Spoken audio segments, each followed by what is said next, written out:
everyone, episode 28 of the Mid-Geek Crisis. My name is Joe. Pedro, cautious online. Yeah, so we're running right into this episode because at the time of filming, there is a giant thunderstorm and a big storm system coming through my city, and we've lost power, in and out, internet. As a matter of fact, this is the first we've had internet all day. So yeah, and Joe actually just woke me up from what appears to be a nap, right? My hair's a mess, and I want to go back to sleep. That was your natural beauty. Typically. Well, up here in the north, you got to write your manifestos in the cabins in the woods, right? That's how we do it up here. Well, yeah, I'll be up there in a few days. So for you guys keeping in the know, my wife and Pedro's wife are graduating from the same college after many years. What is it, like 15 years, or is it like how many years was this? I don't want to date us, but she entered college when the first college opened. For the record. Yeah. My wife has been in college like the entirety of college, the year probably 2001. So wow. 19. Yeah. So we are 19 years to college. Mm-hmm. If any of you guys want to guess what she does, it probably doesn't pay what 19 years of college gets you. Isn't it? It's really sad. It's really sad. You have to think of it in terms of she's had job stability for at least the last 7 years. Right? All right. She's been getting funding and paid for that work. Right? That's without getting too private. We've had a couple of job interviews. That's good. On the. Oh, that's great. Good deal, man. It's a good market for that. Right. I wish you well. Yeah. All right, so we're going to jump right in here.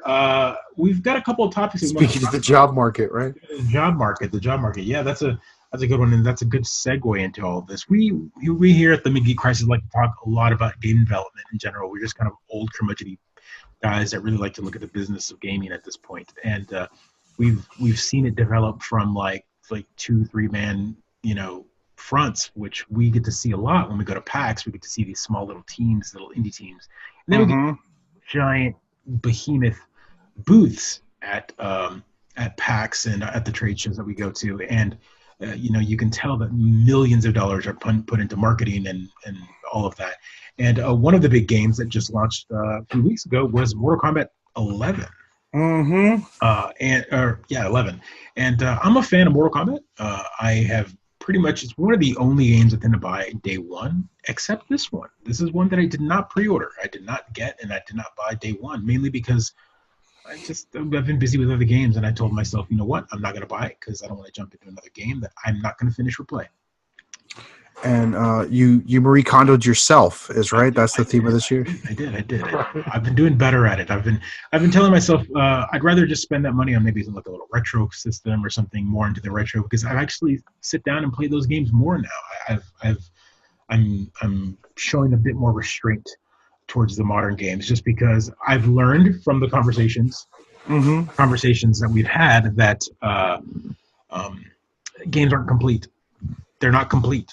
So why spend the amount of money when I could just wait a couple months and probably get like a game of the year? Or this is what I've been saying, man. I feel like I've converted you. You've come on to the dark side, if you will. I mean, there are a few games that no matter what, like when Borderlands comes out, I'll buy that day one, and be damned what I get or what I don't get. But that's just because I have to jump into that beautiful game, which there was some wonderful gameplay footage that launched on May 1st.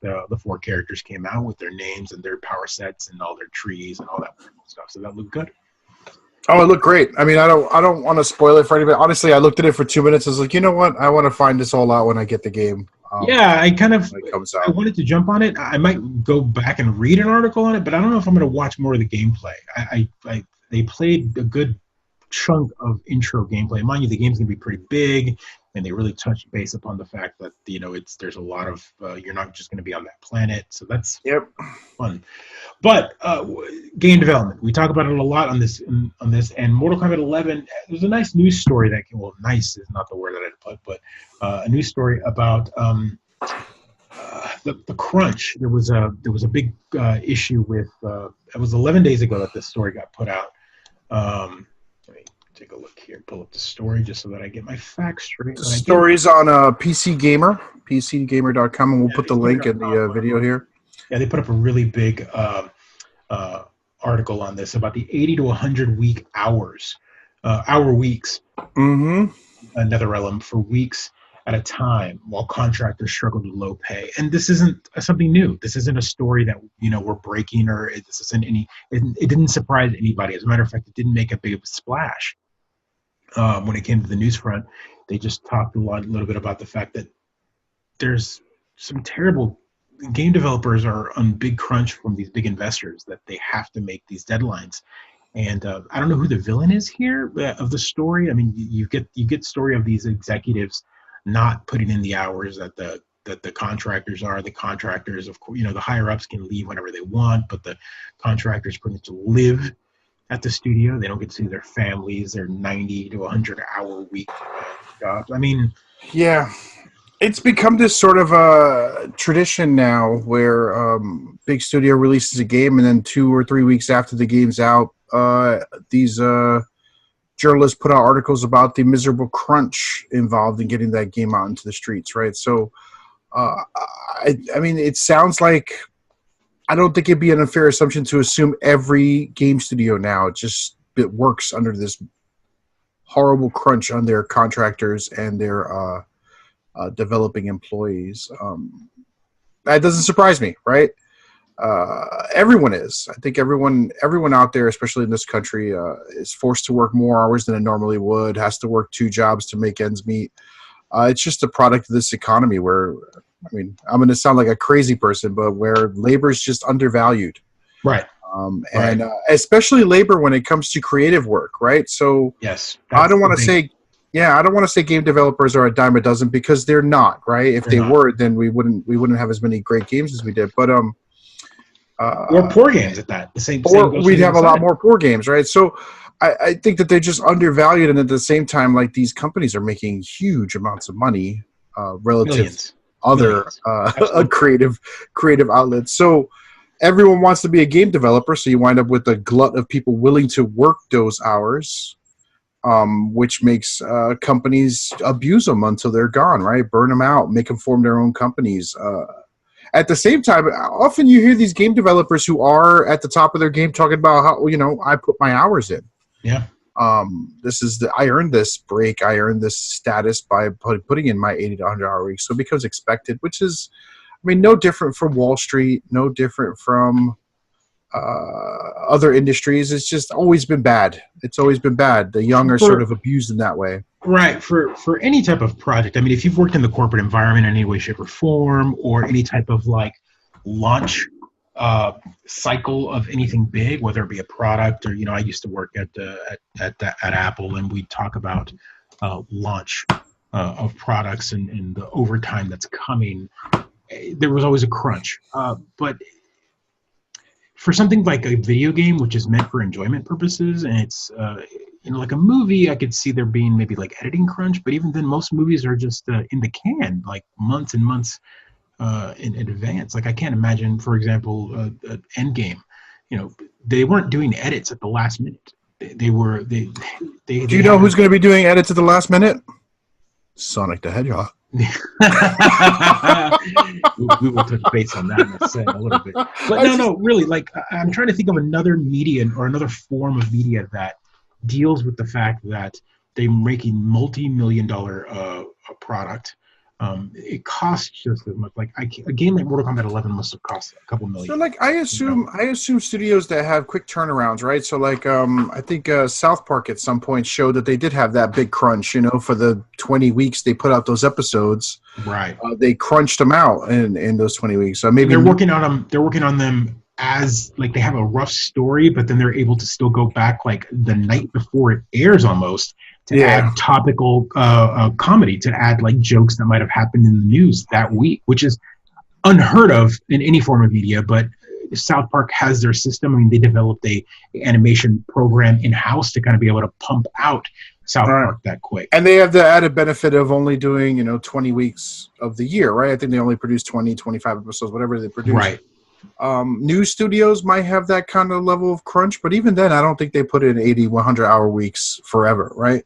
Yeah. Maybe like if they have like, the way the news cycle is nowadays, it seems like every day there's a new explosive story, but probably all the stories they're not doing 80 to 100 hours. Even if that was the case, like new studios, I don't want to compare, but new studios should be, there should be something there. Hey, kitty cat.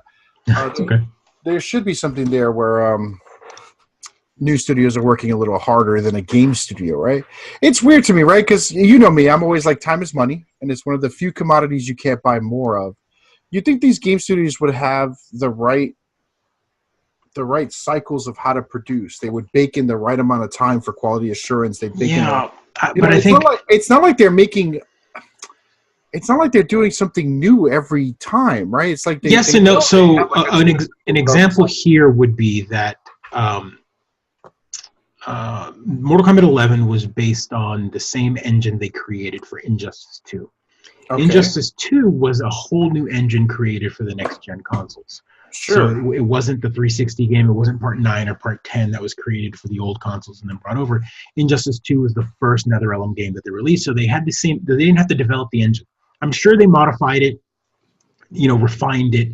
That must have been all added together with the cycle of Injustice 2 to have this finalized engine.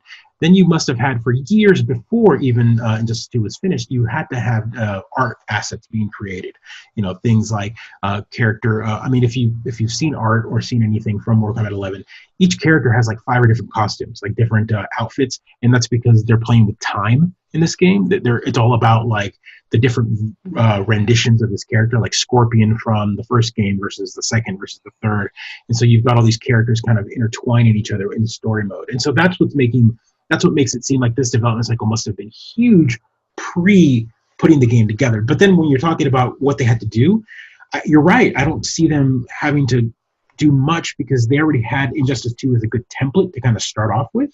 Yeah, I mean they've designed fighting games before. This isn't new. They should know how long an asset takes to create and modify and publish. Right. You think that creating Superman and Injustice can't be that different from creating the assets for Sub-Zero in Mortal Kombat, right? Yeah, it's balanced though. I think fighting games definitely they deal with that balance aspect where you can get creative with like, a punch and a kick and, what type of punch. But then I'd agree with you, except these days you can balance after production. Like once and that's where patches come in. Yeah, you can balance afterwards, right? Because players are going to find ultra combos and ruin any balance you thought you found, right? So, right. They're going to find, infinite combos and break the system. And sure, it'll get patched and multiple patches. And so what you want to get right when you launch and what you want to make sure the system's not buggy, and you want to make sure that you're delivering a good storyline, I assume, and that it works, right? And the assets look good, right? So that feels like, again, I'm not a game development. The game developers can tell me why it takes so long. I understand why it takes so long. It just always seems weird to me that they're always crunched, right? Like why? Yeah. From a product development level, are they always crunched? Especially in a world where they should be able to get as many game developers as they want, right? No, sure, I agree. I don't know. I think also these creative types, God bless them. Our partners suffer from that as well, right? Where they're kind of been indoctrinated, and I'm using that word intentionally. Yeah, no, I believe that they have to do this work because they have to suffer like this because it's creative, right? I think often they undervalue that they don't have to suffer to do this kind of work. They should be able to go and be right. But it's almost like the people that came before them set the system up in a specific way that they went through it, so everyone else has to suffer the same route, or it's meaningless for them.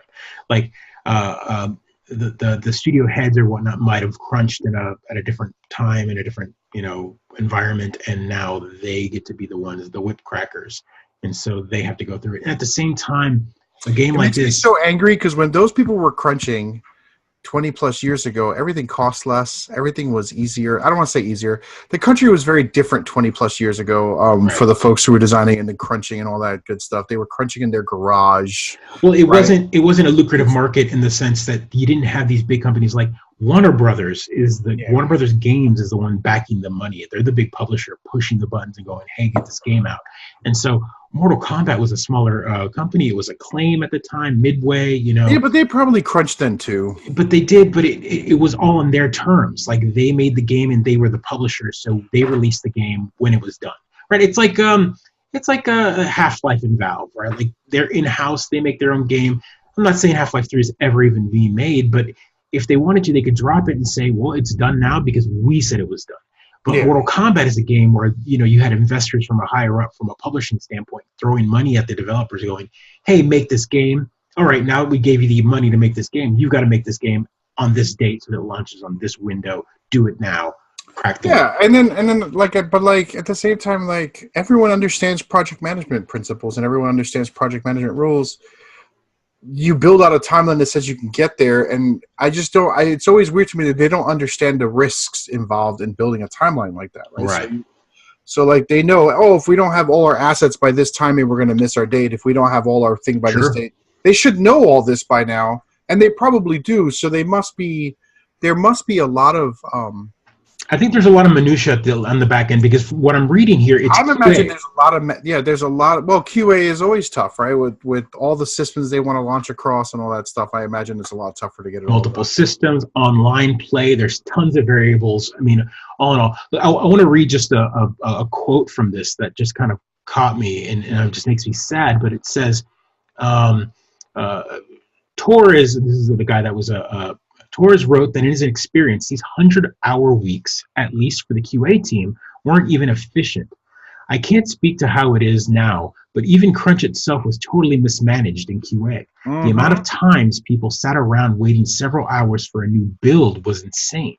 Tasks were rarely given out, so unless you were self-motivated, you likely had no clue what you should be doing. I don't know how anyone thought Krunch was even remotely useful. You know who thinks it's useful? The kind of guys who think that working 16-hour days is working 16 hours, right? Right. You know, that's what we're all crunching right now, and you work 8 hours, and the other 8 hours that you're there, you're trying to stay awake for the 8 hours you were working. Yep. You're futzing around. You're figuring out, hey, what am I supposed to be doing now? What are we doing? I'm waiting on someone else. So the only reason that you're here is to wait for the next guy so you can pass off the ball, the baton, whatever. Hurry up and wait kind of job. And again, that's one of those. And also, in talking to friends of mine who work in the industry, there's also a lot of security involved because you don't want your builds out in the wild. So like QA in this modern world seems like something you could have people do from home or from remote locations. But because of security, because everyone's trying to be that one person that leaks the game or puts out assets or puts out a video of it. Because you don't want your builds out. Yeah, you don't want your builds out in the wild. You don't want people connecting to builds, playing at home where you can't control the thing. So you wind up in this environment where people have to sit around. The build's going to be there at 11. Somebody finds a breaking bug. It's going to take it till 12 to fix. 1, 2, 3. I get it. But I mean, really, those are adding up to an extra 40 to 60 hours a week, right? That's a lot of wasted time. You could almost develop 3 or 4 other games while all that time's being wasted, right? It seems like a ton of time wasted. Sure, efficiency, but that's because we're not all equal. I think everyone works at a different pace. Not every worker is a carbon copy of the next worker. One person has a different flow. So that's, I think, where we talk about, we set a time frame of where it needs to be done, but not every person is efficient as the next person. And not saying that that's bad. One person might be better at one task and lack in another, and then you hire the other person that fills in the gaps. And so you've got this machine it's a well-oiled machine, but only when it's working synchronous. But then when you start crunching it and pushing it and hitting that pedal way harder, everyone slows down, and it just it's a rocky road. And I feel like I don't know what the answer for this is. These studios, and we enjoy these games. I can't say I hate Mortal Kombat or I think the answer is, let's be honest, I think the answer is nothing's going to change unless the people who actually do the work stop showing up for work. Yeah, there's been talk about unionization of game developers and that sort of thing, but where does that play? Do people? It all flows down, right? So if there's unionization, that means that pay needs to be more equal, which means that game development costs more, which means that video game costs go up, and then we get more incomplete games. I'm not saying I'm not willing to say that. What frustrates me about that is that every industry has survived this, right? There's a Screen Actors Guild, there's a Writers Guild, there's all sorts of industry. Baseball players have struck. There's all sorts of industries that have survived unionization and strikes, and everyone's like, it's all going to cost more. It already costs a lot. And honestly, I'd pay more for games that were actually done and for people not Incomplete. to be. Well, they don't even need to be complete. I'd pay more so that people don't have to work 100-hour weeks for 4 or 5 months. Yeah, That seems pretty simple to me. It's an easy equation. I'd pay a little more for everyone to be better off. right. Like I don't understand. I know that sounds like a commie thing, but I feel like I'd sacrifice a little bit more of my income, which is not a lot, everybody, for everyone to do better. Yeah, and what's interesting about that is the downside to all of this, or I guess the turnaround is these studios are taking huge risks in releasing the game under this crunch time. Have we not learned that these AAA studios aren't infallible? Like we've talked about it. How many stories did we have? We have EA with Anthem. We have Bethesda with Fallout 76. I mean, the list goes on and on. You know, you've got even Gearbox with what was Battleborn at one point. You know, all these big studios that just released these mammoth AAA games.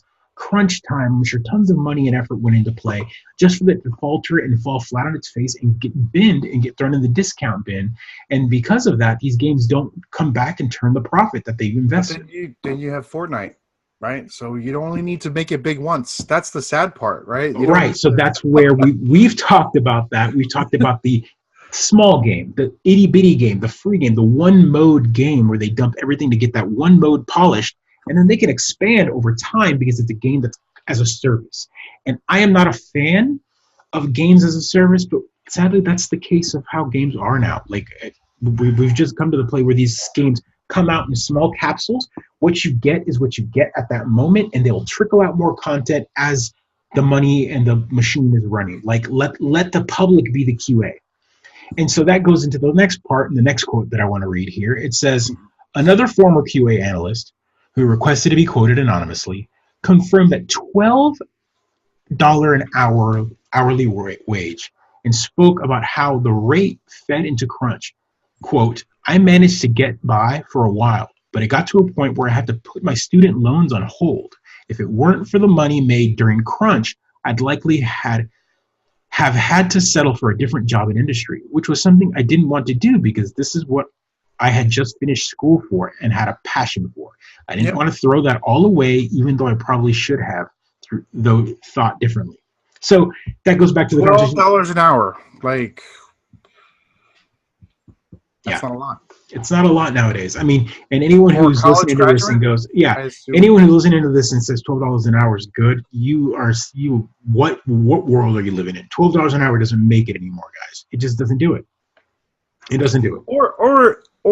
And if you listen to this and you're saying I'm making less than 12, cautious and Afro man, I would say your employer is not paying you enough. Right.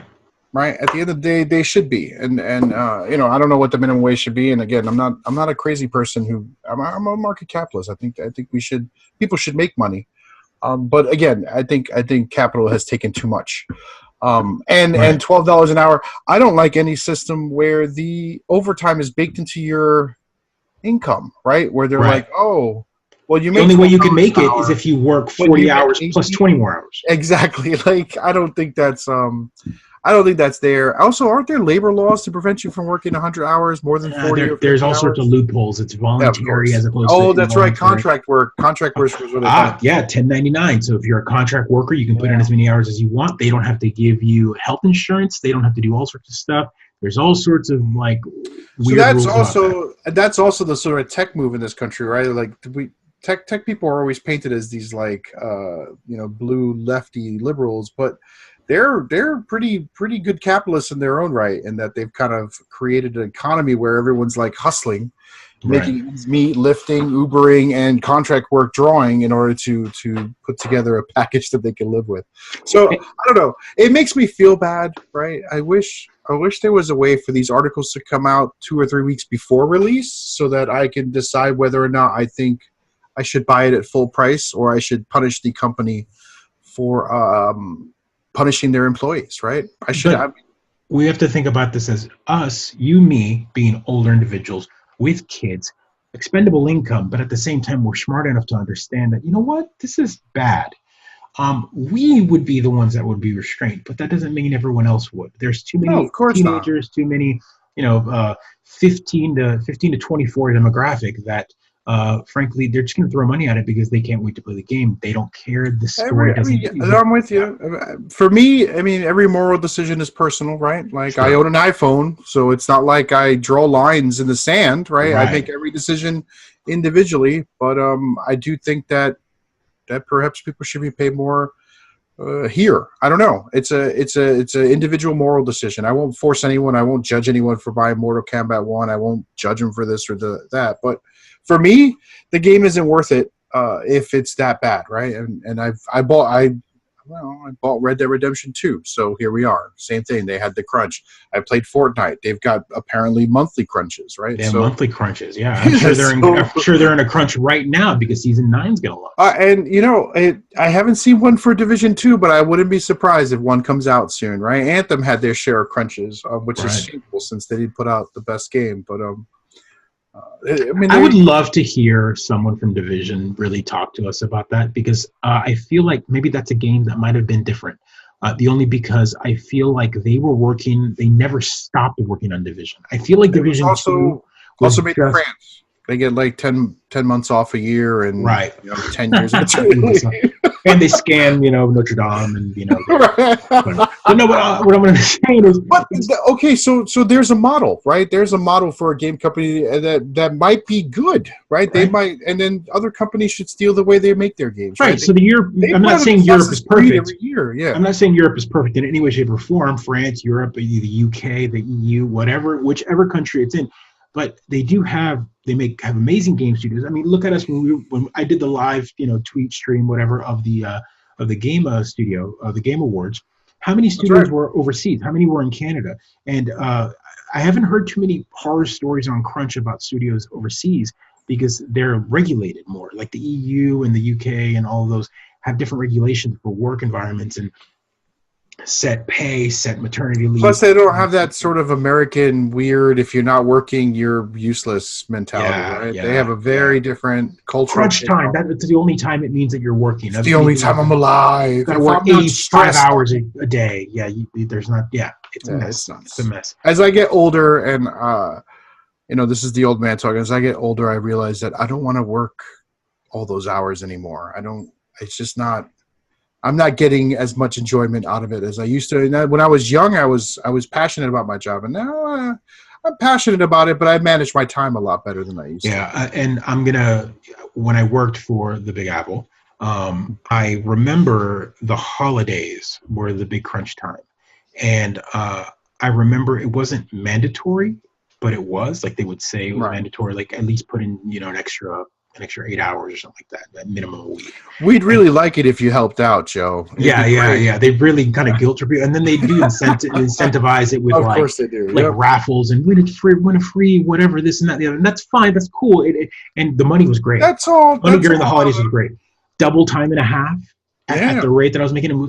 My paycheck at the end of the holidays when I did work that crunch was amazing. I would have Christmas in February or whatever, late January. It would be awesome. But and that's because they knew they valued the work, right? Apple's actually pretty good about valuing their work here. I don't know about. But I have to say a big but about that. As I get older, I'm in the same mentality as you. Is it got the last few years I was there, I didn't want to work those hours anymore. It didn't matter. The money wasn't there. I would rather want to be at home with my family and spend time. And just like you, we've always talked about time is money, and time is something that you can't come get back. I didn't want to be sitting in front of a computer. Why do I want to give more? Like, why do I want to make Jeff Bezos another $1 billion? Like, I don't want to work that hard for it. Right. Exactly. That's it. That's exactly it. I don't need to make Bezos richer. I'm not making that kind of skin. I want more time. More time. And that's something I cringe and hope for every day. Every day I get home from work, 5 o'clock rolls around, I eat dinner, put my kids to bed, and then by that point, it's 7:30, 8 o'clock, and then I've got 8, 9, 10, 11, maybe 4 hours if we stay up till 11 to do something other than working and, chores. And then at that point, it's either play a game or I'm really tired and I just sit on my phone or talk with my wife for an hour. And at that point, I didn't get a chance to game. I didn't get a chance to do anything. I know. The day's I've been over. thinking about that when I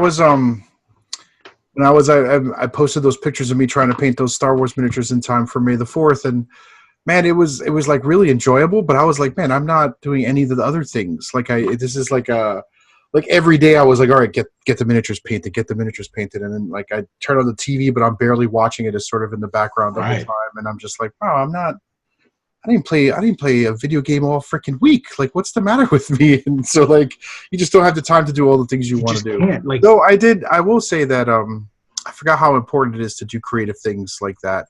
Yeah, Sort of calming, Bob Ross style, like chill out things where you just paint and you're not. It was the same reason. Stress. Same reason why I did the stream with because I had to sit down and do that. It was something that I had bought. I bought it in October. Oh my gosh! I bought this product in October, the PSIO in October. I finally got it. It was 7 months time window to get it. It shipped from Australia. It took 3 weeks to get here. It shipped on April 12th. I got it at the end. May 1st is the day it got here. It was a big development cycle, big shipment. And then I got it, and I was like, if I don't sit down and do this now, it's just going to sit here and it'll just add up. Put it on the pot. Yeah. That's what I did. I ripped apart my PlayStation on camera and forced myself to add content, create some content for the for the channel or a stream, but at the same time do something that I needed to do. So you're doing two things at once, right? That was the only way you could justify. It was the only way I could justify. And so it's funny because, but I really enjoyed the time that I've spent making this channel and trying to make it grow.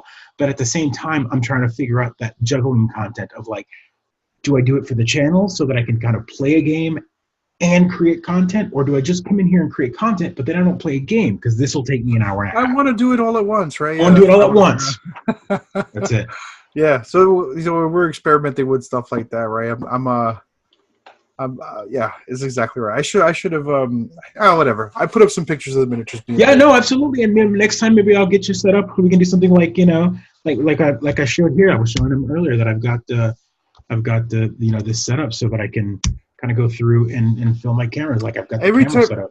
Every time I see that, I expect you to do like a magic trick under the camera, right? Like magic. But yeah, that's what I had. I had a second camera plugged in. It's got a hotkey, and I had them both on my streaming software. But again, that's the way I was able to do it. I was able to sit down and just kind of pull out the soldering iron and work.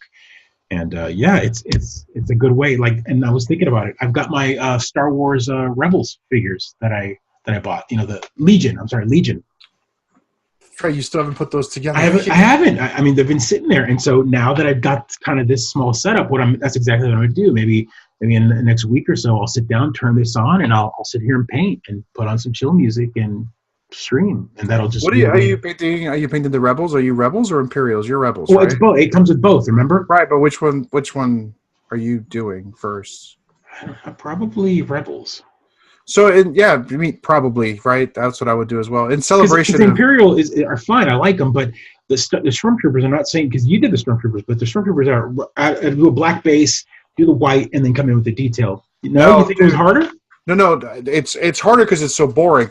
White base, wash with black, and then paint over the white. So you've got the black already inside the cracks. Okay. That way you're not trying to build layers of white over black. Yeah, because white is thin. Yeah, and if you put it too thick, you lose detail. Right. But if you did white and then a wash, this is I need to put it up, but there's a painter on YouTube called Zoroastro. He's painted all the Legion models, and he does like 30-minute tutorial videos of painting each set. So they're amazing. He did it for Imperial Assault. That's what I watched. I would have never done the Stormtrooper. I would have done it like you, black and then build white. But doing white and then doing a black wash, it was the best, dude. And then you did that with yours, right? You did that with your Stormtroopers that you. Yeah. It was for what's the name of the set that you're playing with? Imperial Assault. Same company, Fantasy Flight Games, but they made the Legions like 1 millimeter taller, so they're all off scale, which drives me insane. But I know they did it because they don't want you to mix and match. Yeah, they didn't want you to mix and match. It was also, I think they probably found a cheaper way to make them between them making the Imperial Assault and making the Star Wars Legion, so they made the switch, right? Because they're a little bit newer. The Legion's newer. Imperial Assault is their like dungeon crawler version of Star Wars, right? And then they have their and then Legion is their like miniatures war game. So Imperial Assault, you play the Rebels, 4 players versus 1. Rebels versus Imperial, and then Legion is a 2-player sort of miniatures game which we played before. Which we loved. We got to play the demo over a year ago now at PAX, and I bought. I did love it. in during the holidays, or a little bit before the holidays, and so it's been sitting there since like October. I'll be honest. I've been watching sales and seeing if people are going to sell their That sets. intro set goes in and out like really Yeah. cheaply. Like I've seen it as low as like $45 on Amazon, and it's a pretty big intro set because you get a whole set of Stormtroopers. I think 40's my jump in, right? 40's my jump in point. And then at that point, I haven't seen any of the expansions. I'm sure they've got all sorts of stuff for it now. You know what gets me excited? They have the snow speeders, which look pretty nice, and then they got basically they have the Hoth set, which is my favorite Star Wars battle moment of all time, right? The Hoth is that's where I'm, and like I live in Syracuse, so snow battles are pretty easy to set up outside once winter hits. So you can just or I mean, I would love to get the Hoth set and make a big battle board for it. You can go online, find some nice ones. There's some pretty cool ones. People have done like 2 frisbees glued together for the shield generators. It's crazy what people have done. Oh, no way. Yeah, you just cut them in half and you put them together. That's some old school do-it-yourself, but why? No. Why you'll probably 3D print it. No, but I mean, like I've seen models for that kind of stuff but I mean, if you can make it, without 3D printing, some of that stuff is way cooler. Like building up terrain with like foam, EV foam, and all that, and just like cutting and X-Acto knifing and gluing. Pretty relaxing. It's super satisfying. I love doing it whenever I do it. It's a blast. I see videos of people making all the model railroad dioramas. Where they. Oh, dude, yeah, those are so beautiful. You could become obsessive on that with scale. That's part of the. It really is amazing. Like, I need to get one. I want to get one of the flocking thing where they electromagnetic. I guess they statically charge the. Have you seen those? The grass. So like they put the grass in the little container and it's got like a little mesh, and then they plug it in, and what it does is it creates a static inside of it, so that when you shake the grass, you put the glue down, you shake the grass automatically lands sticking straight up.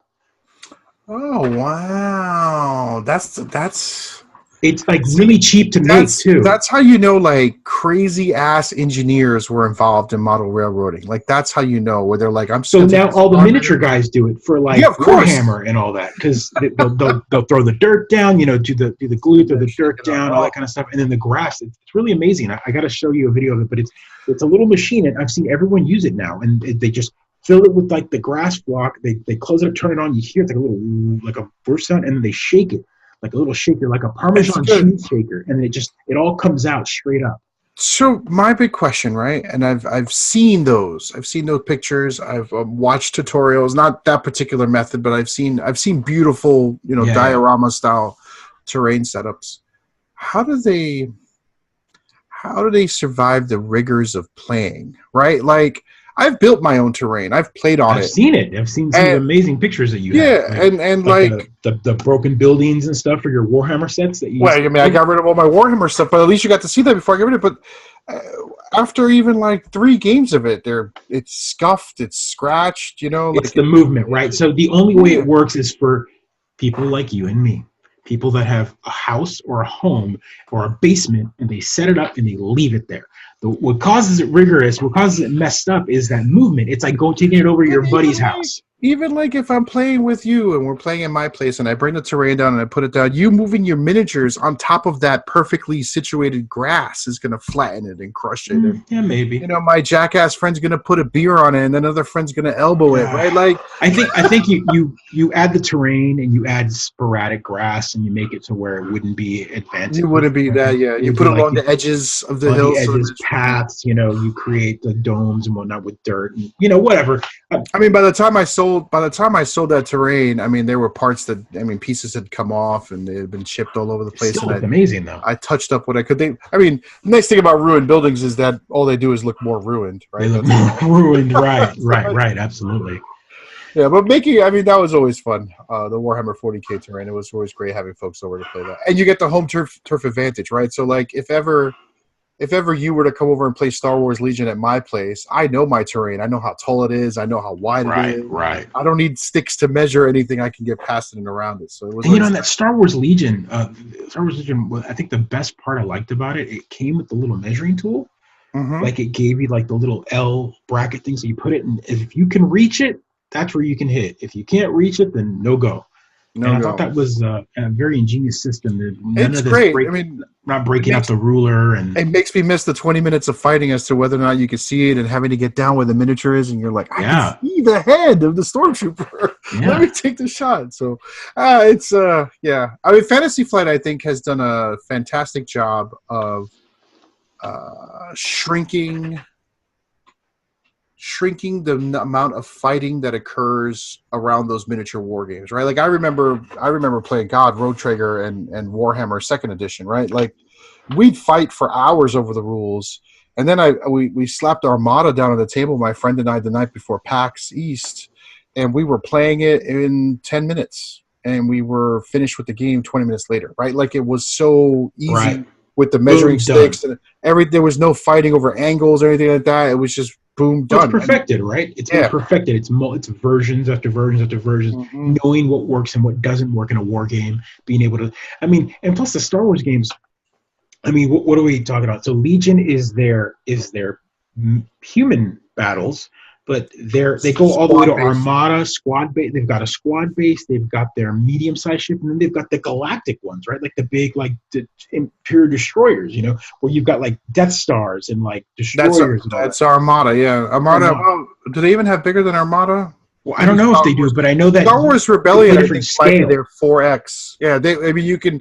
I've seen websites where they say, you start with an Armada campaign, and then you do a little shoot at the flyers, and then the flyers come out, and then you kind of zoom in and move over to another table and play. And then they land, and then you can zoom in again on the troop transports that might be fighting or the boarding actions. I know.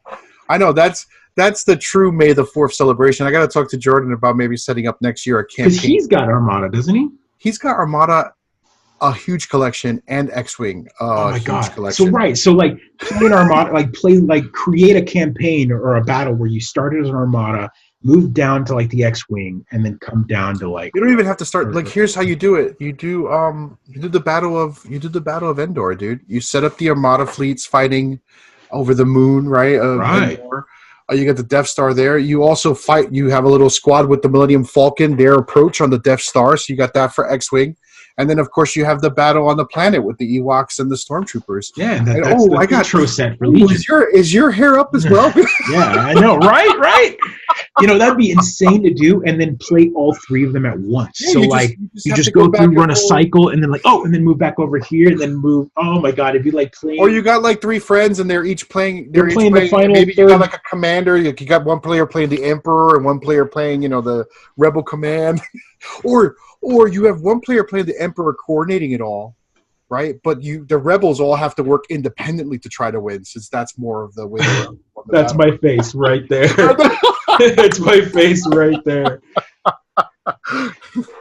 Mine's like, I'm getting a little uncomfortable. I gotta adjust. What? Wait. Yes, thank you for showing the face, because if just the top wasn't right, just for the record. Very nice. So he's got the old SpongeBob shock face on. The shock face, the Patrick, like the Patrick face, yeah. Yeah, no, it's good, yeah. So, but who has got time for an entire weekend of gaming? I did for May the 4th, but a lot of people don't. Great. No, that was a great day. Great. I'm glad Jordan put it together. Yeah, it was awesome. That was awesome. So speaking of Star Wars, a good segue. Let's kind of run into this real quick. Just to kind of run into it. Disney, after of course Endgame and all of that, and the massive what are they? They're at like 1.8 billion or something. You know what? Let's just, because we're gonna be that guy. Let's take a look at the box office mojo real quick and see what they've made worldwide, because they hit 1.2 billion dollars first weekend. What are they at now? Oh Jesus! Wow, that's ridiculous. Too many commas, way too many zeros. So plus worldwide, it's right now as of filming on Tuesday. What are we at? May 7th. It is $2.2 billion. It's going to end at I would say 2.6. No, man, it's going to keep going. People are going to rewatch it. I've got tons of friends that haven't. You think it's going to hit $3 billion? Yeah. I mean, I feel like, I don't know. Most movies do a ton in the first couple weeks, and then they sort of decline. This is one of those movies that it's so long and so epic and so momentous that people are going to go back and see it. a couple times, and that's How just do going to people cost. afford to go see it? Buying Mortal Kombat Day One, Not everyone lives in New This is York where fucking tickets are crazy. $20 a piece. The matinee prices cause things to be cheaper. Like go see Yeah, one. what are you unemployed? How are you going to matinees? Saturday, you going with the kids? Is that what you're doing over and over? Yeah. Saturdays $8 tickets, man. It's fucking ridiculous. Yeah. It's 3 bullshit. hours, 1 minute. It's bullshit. That's what I was. But yeah, so I feel like this is where my communist instincts come out, where I say you guys should pay a little bit more so I can pay a little bit less. Like what the hell? socialists, right? Well, socialists, not why is space and time so much more expensive up here in New York? It's ridiculous. Space, you're right. Space and time both are more expensive in New York. It's true. We are so all Disney. That was a segue, but Disney released their schedule to sort of. I don't want to say. I mean, like not to be crude, but they kind of came into the room and just was like, "Womp," right? Yeah. Not to be crude, but they're like, "We've got Star Wars." You want Star Wars? We got Star Wars. Not enough. We got all these. We got all the Star Wars, all of the wars. We got avatars for days. Like I'm just like, what's happening? Yeah. So yes, right. So they I forgot that they own Avatar now. Like they own Avatar. I didn't even think about that until when I read this article. I was like, oh, that's right. And the Ice Age studio, which I didn't know they got too. Yeah, they got Blue because it was a Fox studio. It was I mean, like, is there a studio they don't own? Like what? Like all the other studios must be like, well, Disney, can we get some space to release our movies? Disney's like, nope. Every month, Disney blockbuster. There you go. It says, so the article, I'm just going to read a little bit of it. It says, have you thought of 2027? One of the biggest media companies on the planet has. Yep. That's when Avatar 5 comes out. Avatar 5. Okay, first of all, that is a lot of assumption on the Avatar series, which is like 10,000 years old today, right? Like, what did we really need another Avatar? Well, that's because James Cameron is all like, this is my magnum opus, and I'm going to write this. And so he made the first one, saw the money that it made, and is like, I've got the rest of this story. And so they're letting him film part 2 and 3 back to back. Like, oh my god, they're Back to the Future in it. They filmed part 2 and 3 all at once, and so they're done. They're done filming, if I'm not mistaken. He's just in post. And what I mean by post is they're not coming out until next year. Like 2020 or 2021 is when it launches. So it's a mess. But yeah, so they've got Avatar, they've got Star Wars, they've got Marvel. I mean, they've got a lot. I mean, Pixar. I mean, Indiana Jones. I mean, they've got it all. They got X-Men. They've got it all. Yeah. They've got everything, and they're just going to dominate them. I mean, I imagine boardrooms that they have must be just like world domination meetings where they're like, how are we going to own the next 7 years of the entertainment landscape? And look, I'm gonna read through these Disney franchises. Disney Plus, right? Disney They're Plus. just gonna destroy everyone and everything in their path. So here's the ludicrousness of all this, because you think about it, they own it, right? We've got Star Wars, so they're talking about the next Star Wars movie arrives in 2022. So that's whatever after the hiatus of the trilogy, they're going to kick off another thing in 2022. That's announced. Marvel has Phase 4 plans from 2020 and beyond. They has 2 movies in 2020. And they've got Guardians Galaxy 3, which isn't going to be even on the radar until James Gunn is done with Suicide Squad, which is the only thing he's doing outside of the Disney world. Then we've got a ton of live action remakes. So Disney's own studios has got like Maleficent, which we talked about, I think last week. We talked about that movie coming out. Cruella, a live action 101 Dalmatians kind of thing. Live action films, Pixar films, one every year, or one and then 2 and then 1. It's a ton of them. Indiana Jones. So it's his announcement. So they announced all this in one day. They were just like, ugh. Is it like Indiana Jones and the geriatric ward? Like, I don't understand. Not to be insulting, but like Steven Spielberg.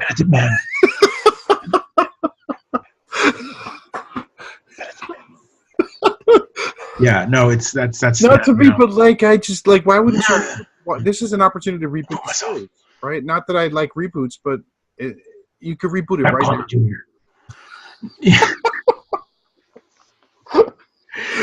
There's so many. The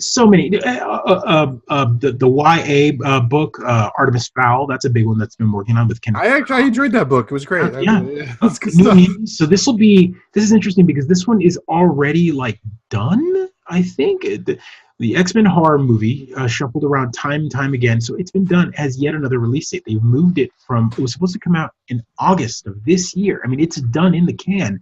It's now being pushed back to April 3rd of 20. Yeah, because they've already. I mean, like, you don't want to put them all. Like, you don't want to fatigue your fans, right? So, like, putting out Captain Marvel came out this year.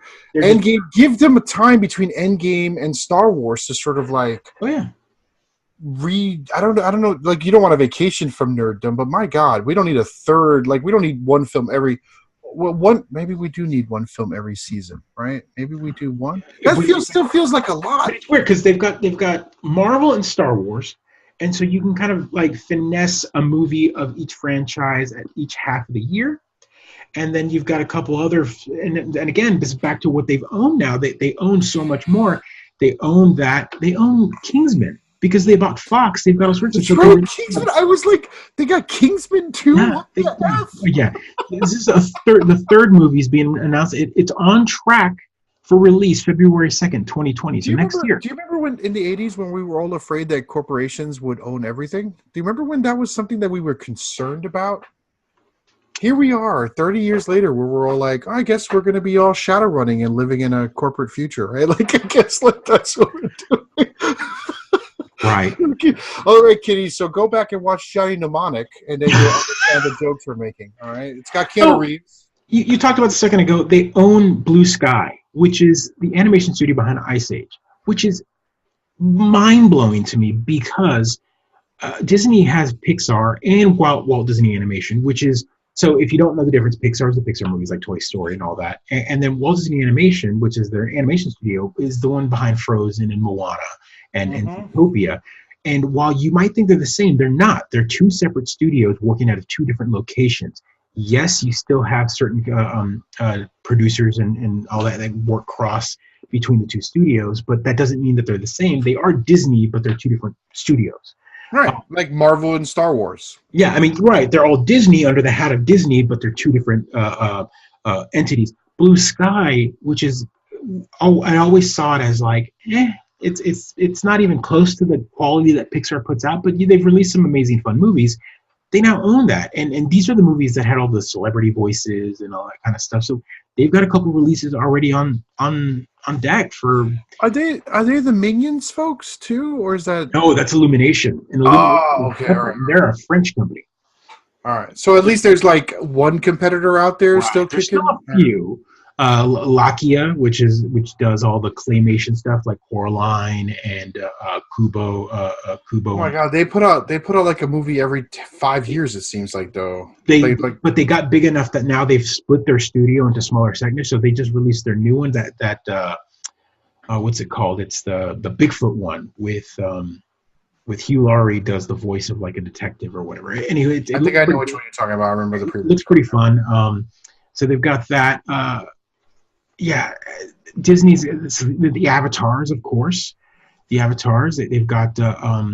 So with Fox and Disney being a big thing, they now own Fox Searchlight, Disney.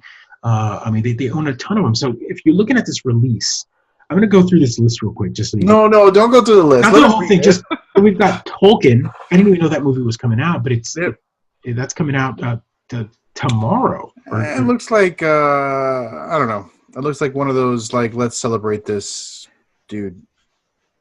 But you have to understand. This is what I'm going to go through right now real quick. I just have to do it because this is 2019. This hasn't even launched. There's like 20 movies this year. This year alone, you're looking at Aladdin, Dark, ending with Star Wars, a Toy Story 4, another one, The Lion King, The Woman and the Widow, Maleficent, Frozen 2, Star Wars. I mean, Star Wars: The Rise of Skywalker. That's just a ton of movie, ton of money, ton of profit. I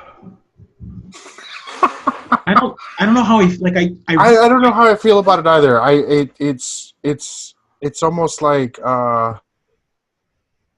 how you say, it almost makes me want to turn on my Apple Music app on my Apple phone, put on my Apple headphones, right? Like I'm like, wait, actually, I am a corporate stooge. Like I totally, like, Yeah. it's weird that Disney owns so many entertainment properties all under one bucket, and that allows them to sort of push other companies around. But if you look at the landscape before, right, Amazon was pushing them all around, Netflix. So there's a reason why they've gotten so big and why they've been able to pull things together so much, and they've been very successful with their model so far. So here we are at the end of this conglomerate, this entertainment conglomerate. We're all going to be watching Disney films from now on. We're all going to be consuming Whole Foods products from Amazon, right? We're all going to be, I don't know, we're all going to be wearing Apple gear, maybe. I don't know. And using Google. So Google, Apple, Amazon, Disney. That's it. Those are the big three. You'll be drinking and well, it used to be Facebook, Amazon, Netflix, Google, and I don't. What was the S? I mean, Facebook is still around. I mean, I guess. No, right, and then you got to add that D somewhere in there, right? You've been fang-D'd, I guess, is defanged. Yeah. Defanged. There you go. We're defanged. So yeah, it's. I'm looking through this list of things for 2020, and I didn't even know that Bob's Burgers was getting a movie. It's Fox. Yeah, and it's part of Disney now, and it launches July 17th, 2020. I didn't really need a movie for that, but it's fine. It'll be fine. Their format's so good for 30 minutes, but I mean, like at the Disney, the Simpsons movie was okay. It just I didn't need. Well, it was 3 episodes. 3 episodes put together. Like yeah. When they air it on TV now, they actually split it into three parts. Yeah, that makes sense. A lot of untitled stuff. Untitled Marvel, November 6th, 2020. Anyway, and you know what you don't hear? You don't hear anything about the Disney Krunch, right? So, like, it's weird. No. They're able to put out this much entertainment over, and they have tons of CGI. They have tons of post-development stuff. You don't hear the same levels of crunches. Or maybe the people over there don't how you say, I don't want to say complain, but don't bring it up as a problem, right? They don't see it as a problem, maybe. The culture. Well, when you've got $2.2 billion made. Maybe they're in play now. Maybe they're paying their contractors more than $12 an hour, right? Probably. Maybe with $2.2 billion, they're paying their employees enough. So probably. We don't know. We don't know for sure. So there you go. That's quite the entertainment spectrum, everybody. So get ready for that. My kids will be excited.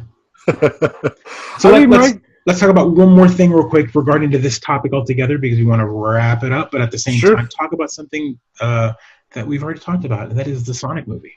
We had a whole yeah. We had a whole topic about it last week, and late breaking news, or right after the episode. Yeah. The episode, I threw the episode up, and then the next day. I like to think we were the last straw that broke the director's back. Right, they were. Not them too. Not them too. They were the biggest fans. So I want to be clear here. My kids saw that trailer. My kids loved that trailer. Of course they did. My kids have been talking about it since they saw that trailer. Oh, my kid drew a picture of Sonic after watching that trailer. I saw your picture. It was like classic Picasso stuff. Sonic, yeah. I was like, my kid was like, Sonic! And I was like, is that blue. Movie Sonic? Like, it's yeah. Blue. All right. Nicely done. Which goes to show that kids, at least my kiddos, and probably many kiddos like my kiddo, would have been totally fine with that version of Sonic. I don't know what that means. I really don't have a better... I know exactly what that means. We should get all of the jerk nerds off the internet and prevent them from ruining the next generation stuff they can be excited about. Right, because we're all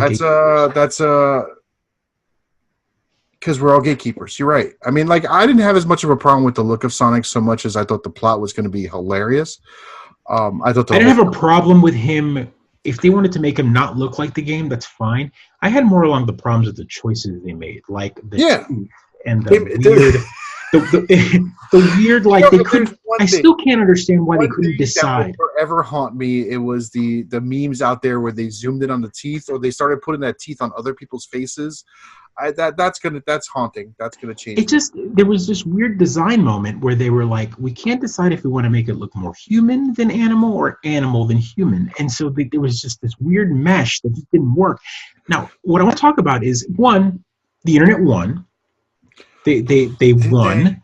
They so the directors and all of that really went back and said, due to the Paramount pretty much was like, we heard you, we heard the reactions, we're gonna fix them. And I don't know what that means. If that, like, they didn't announce that the movie's delayed, but I can't imagine them cranking out an entire movie again, CG wise, before November. It's just a Control F, right? You just find and replace. I guess. There's that. It has to be exactly the same height for all of their shots to work, right? Right, because if they're looking here, they can't. So I don't know how they're going to do it. Another thing that I found remarkable is a day after that, they a tweet or an interview with the creator of Sonic. I forgot his name, Neji something. It's the actual creator. He'd be the equivalent of like Morimoto for Mario, like Gotcha. Shigeru Morimoto. The creator of Sonic pretty much said thank you. He thanked the fans for being, I guess, outraged and allowing them to change it, which again goes back to the whole conversation that we had when we filmed.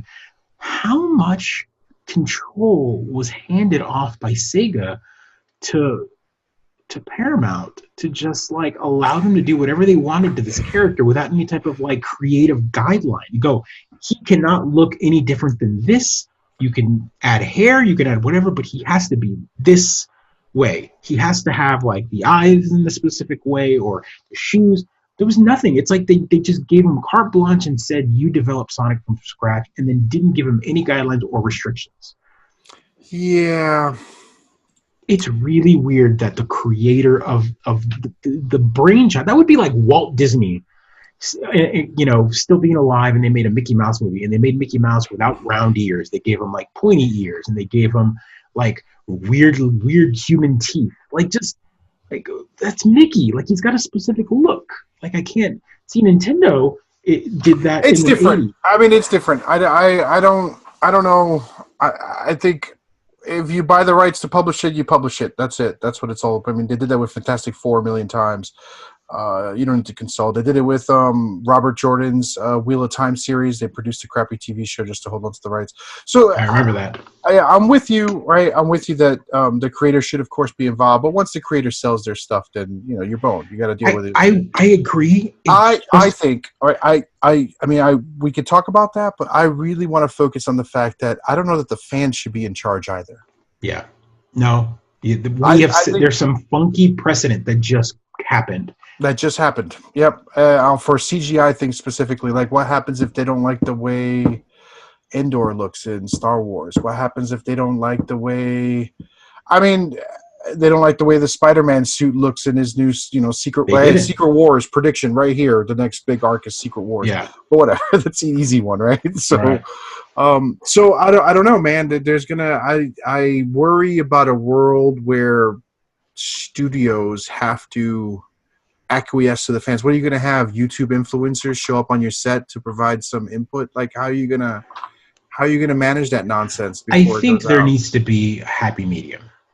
The happy medium is suck it up, fans, and let the creators create. That's the happy medium. Right, but you don't own the property. It's not your property. You want to do a live-action Steven Universe with all-black cast? Go for it, creators. Let's see how it works in the open market, right? That's free market capitalism. People won't go to it if they don't want that. Right, so I agree with you. But, the big but here is there have always been, what is it? What are they called? Groups? What are they?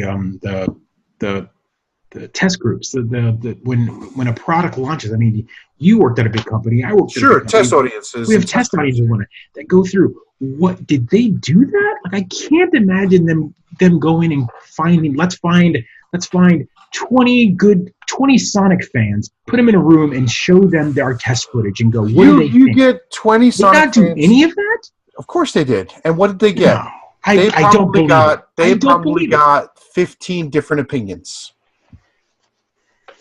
I still think I just don't see it. I don't see it. Well, I it don't buy was it. good, but and it's different. It's a completely different reaction when you've got 15 people in a room talking to people who they think are involved with the movie. They don't want to hurt feelings. They're face to face like human beings. Then a bunch of internet jockeys hammering out your movie looks like garbage. F you, slap in the face for the fans, eat my butt. Right? That was the level. Well, that was like one half of the discourse, and the other half was like, "Look, I made your image better just with some video editing skills." Right? So there definitely was like two halves, but I don't think it takes. I think it takes no empathy at all to write "Eat my butt, your Sonic sucks" versus Hashtag eat my butt, folks. That's ours. That is a mid-geek crisis phrase, by the way. We're gonna have T-shirts. Eat my hashtag tails. Eat my butt. So that's why I'm gonna have eat my tails. I'm gonna have the tails. I know it's just. Listen. I don't mean to work the room blue all the time. I'm just saying. No, it's okay. I don't think. It's a horrifying precedent to me. I think fans already often cross a line on ownership of creative properties with the way. Right. Look what happened. And again, we agree and disagree in a big way on the last Star Wars movie. But I think one thing that we can both agree on is the treatment of some of the cast and the treatment of some key features that was just uncalled for by the fandom. Yeah, because they think they own it, because they think that they know what the right property should be, and that's an argument for, say, hey, maybe you can let the fans make their own Star Wars movies and you can't sue them, but that's a different story. But again, free market capitalism at its finest, right? Who owns the right to intellectual property? Just make what you want for a little while. Let's go. But anyway, I worry about a dark future where I mean, we might wind up in a future where if a studio at all feels like their product isn't 100% there, they might not release trailers anymore. They might not put out teasers anymore. They might just drop films. That's right. There are some studios that do blackouts and just drop them, right? They do that with video games. Some, yeah. I mean, I haven't seen one. I can't imagine. I haven't seen one single movie of a franchise. Rockstar didn't put anything into anyone's hands until like 2 weeks before it was launched, right? But they still had gameplay. Like, we still got to see it. So we didn't see any fucking gameplay until 2 weeks before it launched. We didn't see a drop of game because for Red Dead. For Red Dead, and Rockstar does that all the time. They don't do any gameplay until moments before they launch. Okay, and I agree with you, but look at Apex Legends. The argument with Rockstar is nothing. Right. No, that's the perfect example right there. If we're run with that one, yes, absolutely. The problem with Red Dead is it was a sequel to a game that already had a specific game mechanic, like, Grand Theft Auto. It's the same thing as Sonic. This is a property that everyone feels passionate. Right, but it's also brought into a whole new media. I mean, it's not a new game. I would argue that I mean, you and I can disagree on media, but Sonic the Hedgehog is an entertainment property, whether it's in a movie form, cartoon form, TV form. Everyone has an idea as to what it should be. A video game, it should all be. There's an idea, right? So, right. Even if it's a movie or a TV show, we all know how Sonic should behave on TV. Same thing with Mario, right? Sonic runs fast. Runs fast. Collects rings. He does a little spin thing, and he's snarky. Sarcastic, snarky. He fights Dr. Robotnik. And Those he has are four major things. He has teeth and wears pants. Right? No, wait. Does he wear pants? He doesn't even wear pants. He wears gloves. So there's even fingernails. I don't know that the internet's agreed on whether or not he wears gloves. Right? He does. He does wear gloves. With the white arms, the non-white arms. There's a lot of that's different, but at least yes. All right, so I'm just saying. Again, I just feel like creators should be allowed to create, and then you let the market decide as to whether people are going to go see it. Like, I don't know that fans... I'm 100% on you on there. I just think for a property this big, I don't want it to fail. I think that's the thing. Fans don't want it to fail. They want a Sonic movie, but they want some semblance to like what the property looks like. It's when you drastically change the property, you know it's going to fail. Like, I don't think there was one thing that anyone, like, the one thing everyone agreed with was Jim Carrey, which is hilarious to me because Jim Carrey was like, here's the human playing a character a character that is clearly like a big round ball of a character. Like, and no one had any complaint on what he looked like. They were like, he looks weird. And at the very end, you saw like the more exaggerated mustache. And they were like, wait a minute. That looks awesome. Right. That worked. So no one had a problem with a complete change. It's the Sonic part that really was just jacked. It's the idea that you went realistic, but you didn't even keep like the look. It's just weird. Like I don't think anyone's going to like their redesign. I don't know. Hopefully they do, but yeah, you're right. They won't. I mean, I know I'm in hate mode. Like I flipped that switch and then I broke the machine, right? Like, I'm just in like, no matter what they put. But I was going to go see it. Now I don't know. We're going to go see it. No, now we really have to go see it because now we got to see what they do. Yeah. I'm sure a lot of the people who blasted it aren't going to go see it. We'll see. In fact, you know what? Maybe what studios should do is you have to pre-order tickets in order to see our trailer. We have to know you're passionate enough before we're going to pre-order that. Now that's a precedent that's scary. Could you imagine like DLC or pre-order now to get Sonic? Get this film, get this like a Kickstarter or something, like pre-order your tickets now for Sonic and you'll get that scene you've been wanting where he goes supersonic. And we'll listen to your input, right? That's we'll listen to your input. Go supersonic. There's Chaos Emeralds, there's supersonic, there's Tails. Those are three things that weren't even touched upon the fact in the movie. So is it gonna happen? No. There better be a Tails. There better be Jim Carrey with that mustache. Like heeing at Tails across the screen. That's what I want. I want some sort of moment where Tails is like, Sonic, what are you doing in San Francisco? What the hell's going on? Was that all a dream? That's what I want at the end. We're gonna go with the Bob Newhart moment in this movie. Yeah, why not? Like all of a sudden at the end of the movie, that's what they're gonna fix this. They're gonna have a terrible movie, and then at the end they're gonna have Sonic in a perfect 3D Pixar style. Wake up and like, oh, what did I just dream? And Tails like, what was it, Sonic? Oh, I had too many bad chili dogs. And then they run off, and it's Jim Carrey and the actual real look, and that's what we saw. Like, that's it. That's like 8 minutes at the end of the film. Like, that's how they fixed the movie. What? Come see more of this Sonic in Sonic 2, coming summer 2021. I wish the studio would do that. That would be the tears that you would be able to collect, the harvest. It would be so. My mouth is full of drool just thinking about it. Like it seems so. Now, everyone who says like that would be a slap in the face. Like everyone who says, "Oh, it's a slap in the face of fans," blah blah blah. That would be a true slap. But that I would be like, you know what? That was a slap in the face. And then it doesn't make enough money, and they don't get that movie. They never get that. Like the director comes on, and it's like, and I'm not making it, right? You guys. Well, I mean, you look at what he has made. He hasn't made a movie. Go look at his IMDb, guys. He hasn't made a movie. So this Jeff Fowler guy is the director, and he has made 0 movies. Maybe he's the biggest fan of Sonic ever. That's how he talked his way into the movie. Apparently he is. I don't understand how the biggest fan of Sonic allowed this version of Sonic to happen. Anyway. Good on the fans. I'm glad they changed it. I hope it's for the better. Bad precedent, I believe. It is a bad precedent. Although I'm all for a democracy of sorts. So I don't know, man. I don't know.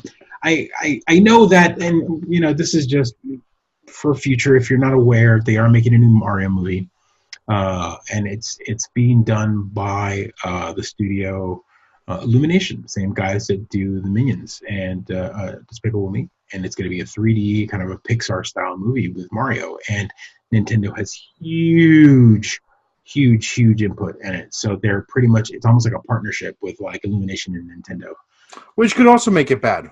Which could make it bad, but we know that creatively we're not going to get a Nintendo that we're not going to get a Mario that Nintendo is unhappy with. We're not going to get a weird, lanky, tall Mario with. You might get the most beautiful, perfect Mario and Luigi, and have a terrible story. No, sure, I agree. It doesn't work in a movie format, right? But we know that this Sonic movie did not have good plot to begin. Duffel, is that a kid in your duffel bag? Strong white protagonist that kind of looks like Chris Pratt, Check. Jokey It's not Chris Pratt? storyline. Check. It's James Marsden. James. I loved everything you've been in. We're teasing because we love. I'm wondering if anyone sees our videos on YouTube and isn't like James' assistant. He's all like, "Ooh, I'm gonna show this." James is on the plane seat right next to him, and James like, "Why?" I'm sorry, James. We love you as Cyclops, man. You're like an innocent bystander next to the Sonic train wreck, right? You're an easy target. Just keep doing what you're doing, James. You're great. I love you. Yeah, no, totally. Such a weird. Anyway, this is big episode. What are we? Episode 28 are we on? Is 29. 29, episode 29. 28. That's what I thought. 28. Right. Next week's 29. Guys, it's been episode 29. Like, subscribe. Here's 4. Again, let's talk about the Sonic movie. Come on, let's talk about. Let us know if you like the little things we're talking about, the little cutscenes, the pictures we're putting up. I know Tim. Thanks for calling out my miniatures. That's always good times. May the 4th holidays, if you want to share. Yeah, we're gonna do our best. We're crossing over in multiple forms of media. Just kind of seeing what sticks. Honestly, right? I'm having fun. I'm having fun with what I'm doing. It's low impact. Summer's coming up, so there might be some more outdoor stuff we do. Salt City Comic Con got moved from the hotel that it's been in for the past couple of years to the New York State Expo Center. Expo. Oh, so it's much larger. So they're gonna have. When is that for you guys? That's July, the July 4th weekend. So that's 6th, 7th. That's a good weekend. It's a good weekend. It's going to be packed. That'll be Spider-Man. Far From Home weekend. Is that what it is? Yeah. They've got the Hulkbuster guy. I guess that cosplayer that fucking blew minds at San Diego Comic-Con. He's going to be at Salt City Comic-Con. They've got, I don't know. It looks like a pretty big event. Last year was kind of weird because it was all split up in different buildings. So I'm hoping this year all in the same building. So it's what happens when cons get big and they get the growing pains. Yeah. Here in Houston, we have Comic Palooza this weekend, which I cannot attend, which is sad. But tons it's not of people. Sad. You're going to your freaking wife's. Well, no. I mean, it's sad. It's sad. No. By all means, I'm glad I'm going.